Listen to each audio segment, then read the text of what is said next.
नमस्कार। आज मैं राजनीति विज्ञान के विद्यार्थियों और राजनीति विज्ञान में रुचि रखने वालों के बीच कार्ल मार्क्स और उनके विचारों के बारे में चर्चा करना चाहूंगा। कार्ल मार्क्स, जिन्होंने वैज्ञानिक समाजवाद का प्रतिपादन किया, उनका जन्म 1818 में ट्रीव्स नामक स्थान में जर्मनी में 1818 में हुआ था। कार्ल मार्क्स एक मध्यम यहूदी परिवार में जन्म लिए थे, जिनके माता पिता ने जब इनकी उम्र 6 साल थी तभी ईसाई धर्म स्वीकार कर लिया था। कार्ल मार्क्स बॉन विश्वविद्यालय में कानून की पढ़ाई करने गए थे, लेकिन वहां पर इन्होंने दर्शन शास्त्र और इतिहास में अध्ययन किया और जेना विश्वविद्यालय से इन्होंने the difference between the natural philosophy of Democritus and Epicurus विषय में डॉक्टरेट की उपाधि प्राप्त की। कार्ल मार्क्स विश्वविद्यालय में प्राध्यापक बनना चाहते थे, लेकिन इनके जो शुभचिंतक थे फ्यूरबैक और ब्रूनो ब्यूर, इनको विरोधी गतिविधियों के कारण हटा दिया गया, जिससे कार्ल मार्क्स विश्वविद्यालय में प्राध्यापक नहीं बन पाए। कार्ल मार्क्स ने इसके बाद रींचे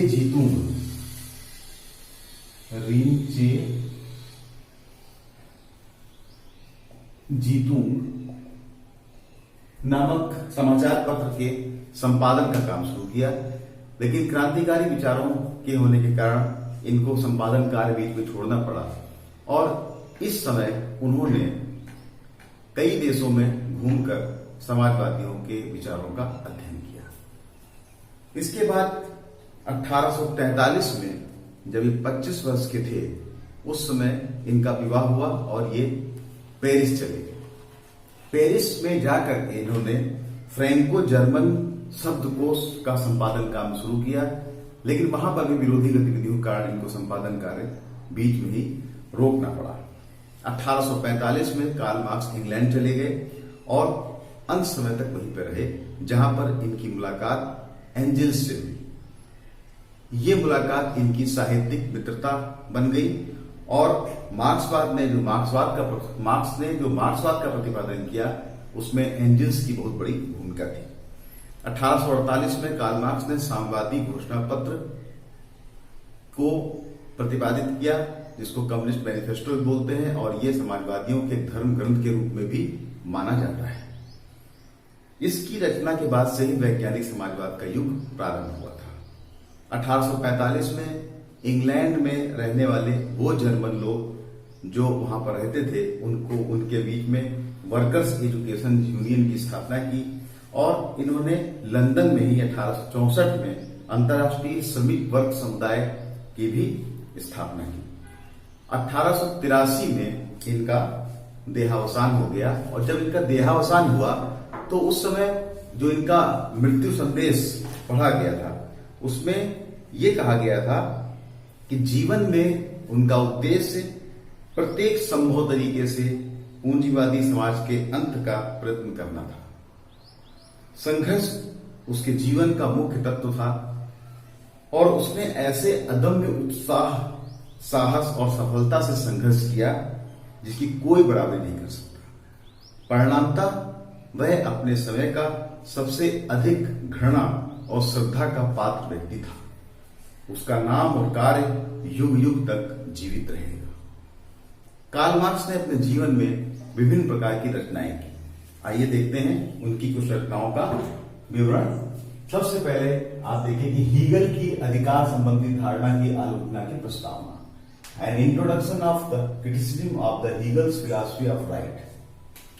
पवित्र परिवार, द होली फैमिली, दर्शन की दरिद्रता, पॉवर्टी ऑफ फिलॉसफी, साम्यवादी घोषणा पत्र, द कम्युनिस्ट मैनिफेस्टो, राजनीतिक अर्थव्यवस्था की विवेचना, क्रिटिक ऑफ पॉलिटिकल इकोनॉमी, मूल्य, कीमत और लाभ, वैल्यू, प्राइस एंड प्रॉफिट, पूंजी, प्रथम खंड, दास कैपिटल। इसके अन्य खंड भी इनकी मृत्यु के बाद प्रकाशित हुए। फ्रांस में वर्ग संघर्ष, class struggle of France, Gotha programme और क्रांति तथा प्रतिक्रांति, Gotha programme revolution and counter revolution. इस प्रकार से कार्ल मार्क्स ने अपनी विभिन्न रचनाएं की और उन रचनाओं के माध्यम से हम कार्ल मार्क्स के बारे में अधिक से अधिक जानते हैं। कार्ल मार्क्स की जो रचनाएं थी या इनके जो विचार थे उन पर तमाम लोगों का प्रभाव पड़ा। जब कार्ल मार्क्स ने फ्रांस और इंग्लैंड के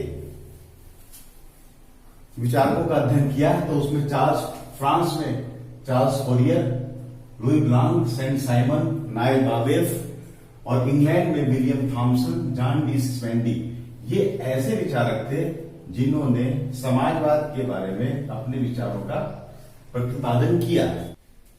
मार्क्स से पूर्व समाजवादी विचारकों ने राज्य में आर्थिक विषमता, आर्थिक क्षेत्र में राज्य के हस्तक्षेप का जिक्र तो किया, लेकिन उन्होंने इसके स्थान पर धन के न्यायोचित वितरण आदि के लिए कोई दर्शन प्रस्तुत नहीं किया।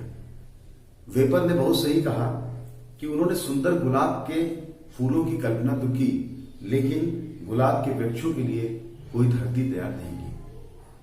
अब हम आपको कार्ल मार्क्स के दर्शन के कुछ स्रोत के बारे में बताएंगे कि कार्ल मार्क्स किन किन विचारकों से प्रेरित हुए और जो कार्ल मार्क्स ने अपना दर्शन प्रस्तुत किया उसमें किन विचारकों की, किन विचारों की छाप दिखाई देती है।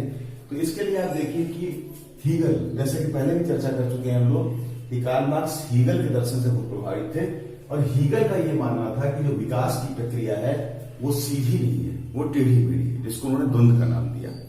और उन्होंने कहा कि इसके 3 चरण होते हैं, वाद, प्रतिवाद और संवाद, थीसिस, एंटीथीसिस और सिंथेसिस। थीसिस अंतर्निहित विरोधाभास इसके अंदर जो होता है वही इसके पतन का कारण बनता है और दोनों में विरोध से अधिक दिन तक ये जीवित नहीं रहता है और अंत में एक नवीन श्रेष्ठ स्थिति उत्पन्न होती है। इसको हम इस प्रकार से समझ सकते हैं कि अगर वाद में कुछ अंश सही है, एक नया विचार है, उसमें कुछ अंश सही है, कुछ गलत है, इसी प्रकार प्रतिवाद में कुछ अंश सही है, कुछ अंश गलत है, तो संवाद में इन दोनों का ये जो सही पोर्शन है इसको लेने के बाद ये संवाद बन जाता है, जिसको उसने कहा नवीन श्रेष्ठ स्थिति। तो कार्ल हीगल ने विकास की प्रक्रिया के 3 चरण बताए, लेकिन हीगल के और कार्ल मार्क्स के विचारों में थोड़ा सा फर्क था। हीगल आदर्शवादी था और उसने विवेक और विचार पर अपना ध्यान केंद्रित किया, वहीं कार्ल मार्क्स थे वो भौतिकवादी थे। उनका मानना था कि भौतिकवाद ही सभी प्रगति के, सभी विकास की जड़ है। इसके बाद जो ब्रिटिश समाजवादी और अर्थशास्त्री विचारक थे उनका भी कार्ल मार्क्स के दर्शन पर प्रभाव पड़ा। समाजवादी, ब्रिटिश समाजवादी विचारक William Thompson, Thomas Hodgskin, Robert Owen. इसके अलावा जो अर्थशास्त्री थे आडम स्मिथ और रिकार्डो। जो अर्थशास्त्री थे उन्होंने कहा कि मूल्य का श्रम सिद्धांत। आगे चल के हम लोग चर्चा करेंगे कि किसी वस्तु का जो विनिमय मूल्य होता है उसमें श्रम की क्या भूमिका होती है। नंबर 2, जो वस्तुओं पर लगे श्रम के आधार पर विनिमय मूल्य निर्धारित होता है। और अतिरिक्त मूल्य का सिद्धांत। इन सिद्धांतों से भी कार्ल मार्क्स काफी प्रेरित हुए। अतिरिक्त मूल्य के सिद्धांत के बारे में हम लोग चर्चा करेंगे कि किस प्रकार से किसी वस्तु के अतिरिक्त मूल्य का निर्धारण होता है। इसी प्रकार फ्रेंच समाजवादी जो थे जैसे सेंट साइमन और कैबेट आदि के विचारों से भी कार्ल मार्क्स काफी प्रभावित हुए। सेंट साइमन का मानना था कि स्वयं श्रम करने वाले को ही जीने का अधिकार है। फ्रेंच विचारकों ने वर्ग विहीन समाज का विचार दिया और साथ साथ वर्ग संघर्ष की भी चर्चा की। कैबेट के विचारों से प्रेरित होकर कार्ल मार्क्स ने समाजवाद के स्थान पर साम्यवाद नाम दिया। 1847 में उन्होंने साम्यवादी लीग की स्थापना की थी और ये साम्यवादी शब्द जो है वो कैबेट से प्रभावित होकर के उन्होंने किया था। इस प्रकार अगर देखा जाए तो मार्क्स के दर्शन में हीगल, ब्रिटिश समाजवादी अर्थशास्त्री और फ्रेंच समाजवादियों का बहुत बड़ा रोल था, बहुत बड़ी भूमिका थी। अब आपसे हम चर्चा करेंगे कार्ल मार्क्स के प्रमुख सिद्धांतों के बारे में। सबसे पहले है द्वंद्वात्मक भौतिकवाद। कार्ल मार्क्स ने जो प्रमुख सिद्धांत प्रतिपादित किए उसमें द्वंद्वात्मक भौतिकवाद, डायलेक्टिकल मेटलिज्म, इसमें वो हीगल से प्रभावित है और उनका यह मानना था कि जो विकास की प्रक्रिया है वो कई चरणों में होती हुई गुजरती है और ये विकास की प्रक्रिया गतिशील है, स्थिर नहीं है। इसके अंतर्गत उन्होंने कहा कि विकास की प्रक्रिया में वाद, प्रतिवाद और संवाद, थीसिस, एंटीथीसिस और सिंथेसिस होती है। सबसे पहली स्थिति जो वाद होती है उसको पहले एक उदाहरण से आप समझ सकते हैं, जैसे गेहूं का बीज वाद हुआ, उसका जो पौधा है वो प्रतिवाद हुआ और उसकी बाली जो है वो संवाद हुई। वाद की स्थिति जो होती है वो साधारण स्थिति होती है, इसके अंतर्गत कोई विरोध नहीं होता है, लेकिन आगे चल करके वाद की प्रतिक्रिया होती है और जो प्रतिवाद की स्थिति आती है वो वाद की अपेक्षाकृत अधिक प्रगतिशील होती है। फिर प्रतिवाद, कई प्रतिवाद हुए, उन प्रतिवादों के संयोग को संवाद कहते हैं। कार्ल मार्क्स ने कहा कि पूंजीवादी व्यवस्था जिसमें व्यक्तिगत संपत्ति की प्रधानता थी वो वाद की स्थिति थी। इसके बाद इसमें विरोध हुआ, अंतर्विरोध हुआ, क्योंकि पूंजीवाद के अंतर ही उसके विनाश के बीच भी थे, इसलिए उसका अंतर्विरोध हुआ। और अंतर्विरोध होने के बाद जो दूसरी स्थिति आई वो सर्वहारा वर्ग का अधिनायकवाद हुआ। पूंजीवादी व्यवस्था समाप्त हुई और अधिनायकवाद सर्वहारा वर्ग का स्थापित हुआ। इसके बाद फिर तीसरी स्थिति आती है जिसको उसने साम्यवाद कहा। साम्यवाद अर्थात कि राजविहीन और वर्गहीन समाज। इस प्रकार से ये प्रगति जो निरंतर गतिशील व्यवस्था है विकास की, उसके बारे में उन्होंने चर्चा की। और जो हीगल से इनकी प्रेरणा मिली थी, तो हीगल के और कार्ल मार्क्स के विचारों में थोड़ा फर्क था। हीगल जो थे वो आदर्शवादी थे, जबकि मार्क्स भौतिकवादी थे। हीगल का मानना था कि जो समाज का नियामक तत्व है वो सूक्ष्म आत्म तत्व है। मार्क्स ने कहा कि जो चीज दिखाई नहीं देती है उस पर दर्शन नहीं किया जा सकता, उस पर विचार व्यक्त नहीं किया जा सकते हैं, इसलिए उसने टोटली भौतिकवाद का सहारा लिया। अब अगर हम देखें कि द्वंद्वात्मक भौतिकवाद की विशेषता क्या थी, तो मुख्य रूप से आप देखें तो उनका ये मानना था कि प्रकृति जो है वो अस्थिर है, गतिशील है, वस्तुओं में गुणात्मक परिवर्तन अचानक नहीं होता है बल्कि एक विकास की प्रक्रिया के तहत होता है। प्रकृति की आर्थिक तथ्यों के आधार पर व्याख्या की जाती है और विश्व की नियंत्रक शक्ति पदार्थ है, न कि सूक्ष्म आत्म तत्व। दूसरा विचार कार्ल मार्क्स का था इतिहास की आर्थिक व्याख्या। कार्ल मार्क्स ने ऐतिहासिक घटनाओं के पीछे आर्थिक कारणों को महत्वपूर्ण बताया। उनका मानना था कि कोई भी ऐतिहासिक घटना के पीछे उसका एक आर्थिक आधार होता है। कार्ल मार्क्स ने इतिहास की व्याख्या करते हुए 6 चरण का उल्लेख किया। सबसे पहले उन्होंने कहा कि आदिम समाजवादी अवस्था एक ऐसी अवस्था थी जिसमें सभी लोग शांतिपूर्ण रहते थे, किसी प्रकार का विवाद नहीं था और लोग झुंड बना के रहते थे, जंगली जानवरों से रक्षा करते थे अपनी, और पत्थर के औजार थे, कोई व्यवस्था नहीं थी, कोई विवाह और किसी प्रकार का कोई भी चलन नहीं था, एक आदिम समाजवादी व्यवस्था थी। इसके बाद दास अवस्था आई। उत्पादन के साधनों में थोड़ा सा बढ़ोतरी हुई, लोग पशुओं को पालने लगे, तो जिनके पास उत्पादन के साधन होने लगे, जिनके पास भूमि होने लगी, उन्होंने काम कराने के लिए दूसरों को दास बनाया। इस प्रकार से दास अवस्था हुई। फिर धीमे धीमे उत्पादन के साधनों में और वृद्धि हुई, औजार बने, तो सामंती व्यवस्था हुई, फिर सामंतवाद और श्रमिक वर्ग एक वर्ग संघर्ष की स्थिति हुई। फिर स्थिति बदली, औद्योगिक क्रांति हुई, पूंजीवादी व्यवस्था आई।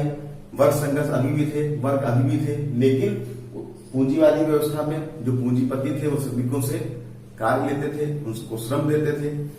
श्रमिक वर्ग का अधिनायकवाद, पूंजीवादी अवस्था में जब वर्ग संघर्ष हुआ, श्रमिकों से श्रम लिया गया, उनके श्रम का शोषण किया गया, तो पूंजीवादी व्यवस्था का अंत क्या क्या इन्होंने जिक्र किया। और उसके बाद उन्होंने कहा कि जो श्रमिक वर्ग है उसका आधिपत्य होगा। और लास्ट में उन्होंने कहा कि श्रमिक वर्ग के अधिनायकवाद के बाद साम्यवादी व्यवस्था आ जाएगी, जिसमें न तो कोई राज्य होगा, न कोई समाज होगा, वर्गहीन और समाजहीन जो स्थिति होगी उसको उन्होंने साम्यवादी अवस्था कहा। अर्थात जो वर्ग संघर्ष शुरू से इसको छोड़ करके दास अवस्था, सामंती व्यवस्था, पूंजीवादी व्यवस्था के अंतर्गत जो वर्ग संघर्ष हो रहा था, जो 2 प्रकार के वर्ग थे, वो आगे चल करके साम्यवादी व्यवस्था के अंतर्गत समाप्त हो जाएंगे। एक ही वर्ग होगा और जो व्यक्ति को जितनी आवश्यकता होगी उसको उतनी प्राप्ति होगी, हर व्यक्ति श्रम करेंगे। इस प्रकार से कार्ल मार्क्स ने द्वंद्वात्मक भौतिकवाद और इतिहास की आर्थिक व्याख्या की। इतिहास की आर्थिक व्याख्या की अगर विशेषता देखें तो उनका यह मानना था कि सामाजिक विकास जो है उसका एक निश्चित नियम होता है।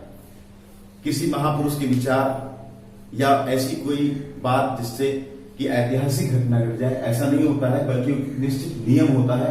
और वो नियम उन्होंने बताया कि किस प्रकार से सामाजिक विकास होता है। दूसरी चीज उन्होंने सबसे महत्वपूर्ण बताया कि सामाजिक व्यवस्था जो है वो उत्पादन की स्थिति पर निर्भर करती है। जो भी संगठन समाज में बनते हैं या जो भी स्थिति बनती है वो जैसी व्यवस्था होती है। अगर सामंती व्यवस्था थी तो आर्थिक सामंत थे, दास थे, फिर पूंजीवादी व्यवस्था में श्रमिक हुए। तो इस प्रकार से जैसे जैसे आर्थिक घटनाएं घटी, जैसे जैसे अर्थव्यवस्था चेंज बदली, उसी प्रकार से सामाजिक व्यवस्था भी परिवर्तित होती चली गई। कार्ल मार्क्स के इन विचारों की आलोचना भी हुई। आलोचकों ने कहा कि जो वाद और प्रतिवाद और संवाद के बाद कार्ल मार्क्स बताते हैं कि साम्यवादी संवाद के तहत साम्यवाद आ जाएगा, तो क्या अगर समाज या विकास की प्रक्रिया गतिशील है तो ऐसा कैसे हो सकता है कि साम्यवाद पे आकर के ही ये गतिशीलता खत्म हो जाएगी।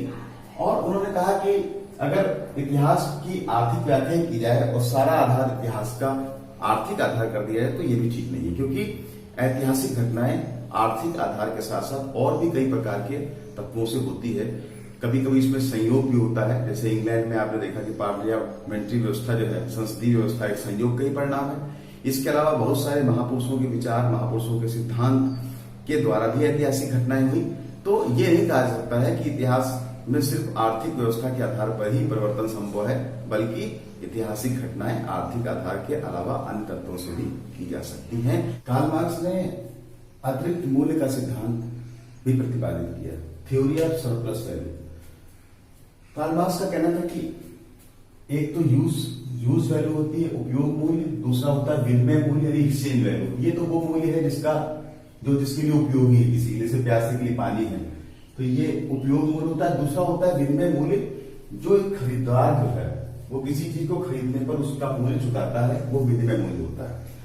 और कार्ल मार्क्स का कहना है कि इसका एक सामान्य तत्व है श्रम, यानी किसी भी चीज का जो विक्रय होता है उसमें बहुत बड़ी भूमिका होती है श्रम की। उस श्रम के आधार पर ही उसका विनिमय मूल्य तय होता है।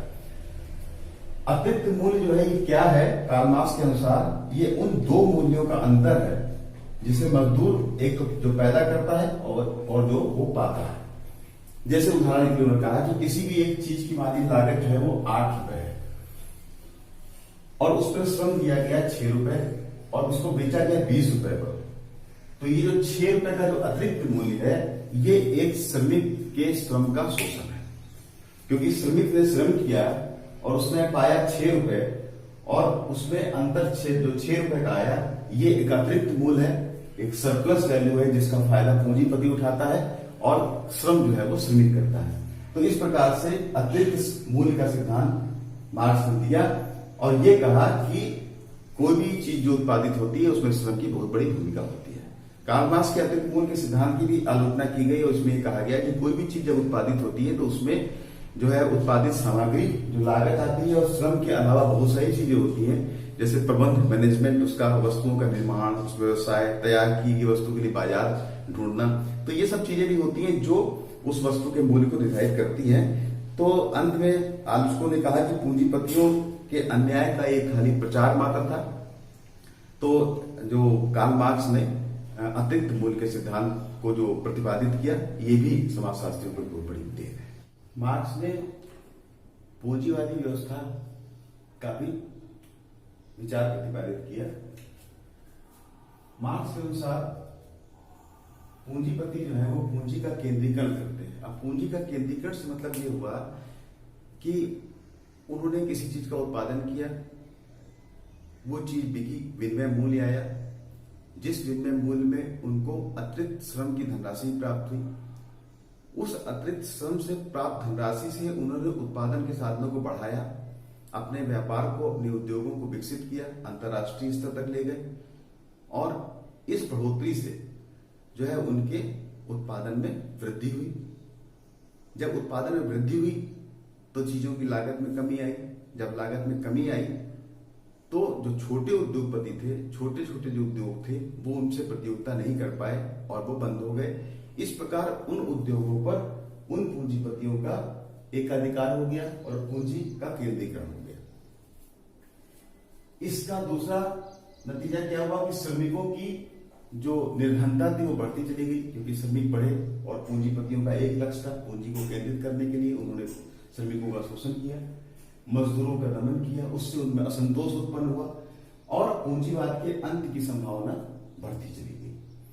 तो इस प्रकार से पूंजीवादी व्यवस्था जो थी उसमें जो पूंजीपति वर्ग था उसने श्रमिकों का शोषण किया और अंत में पूंजीवादी व्यवस्था के अंत की बात मार्क्सवाद कहते हैं। मार्क्सवाद में है राज्य और शासन। राज्य और शासन के अंतर्गत भी उन्होंने अपने विचार व्यक्त किए और उन्होंने ये कहा कि राज्य जो है वो राज्य क्या है, एक वर्गीय संस्था है जिसमें एक वर्ग जो है वो दूसरे वर्ग का शोषण करता है।